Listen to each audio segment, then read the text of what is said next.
But remember, AFCON is a tournament where you can't officially say who is going to progress. We have had a history of underdogs coming through and changing results. And remember that a loss to Bafana, as we've mentioned earlier on in the show, is not something that necessarily seals our fate. In 1996, when we went on to win that Africa Cup of Nations, we went through a loss prior to progressing. Cote d'Ivoire experienced a very similar thing as the 2024 champions. I think, in fact, they experienced 2 losses in the group stages and then went on to win the tournament. So we still have to keep faith, but obviously these were the results from Friday, yesterday, the 26th of December.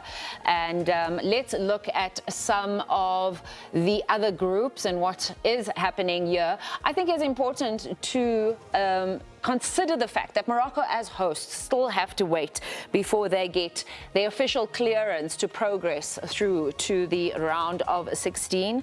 Obviously, the Pharaohs are obviously already. Let's just make sure that we did go through all of that. Yes, we did.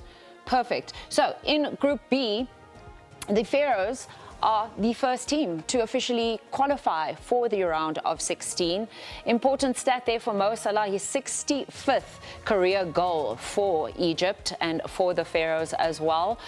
This result really perhaps gave us some breathing room in our next fixture, but we still have to wait and see how the other results will pan out there. We have fixtures today. We have fixtures tomorrow. They are topping their group, Senegal versus DR Congo. This is the stage of the tournament where we start to see the groups really shake up.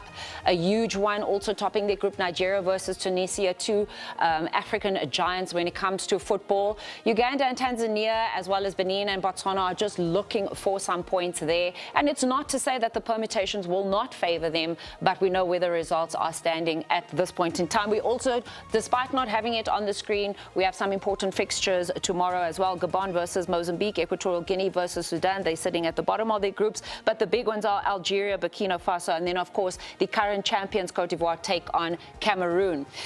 Football is not over, but AFCON results and fixtures are over. But a reminder that despite all the football that's happening in Africa, we do still have English Premier League fixtures to look forward to. Today, Saturday the 27th of December, Nottingham Forest, Man City, Arsenal, Brighton, Brentford, Bournemouth, Burnley, Everton, and then Liverpool versus Wolves, West Ham United taking on Fulham. All of them, except for that earlier afternoon game, are taking place at 5 o'clock. Tomorrow, Sunderland, Leeds, and then Palace, Tottenham.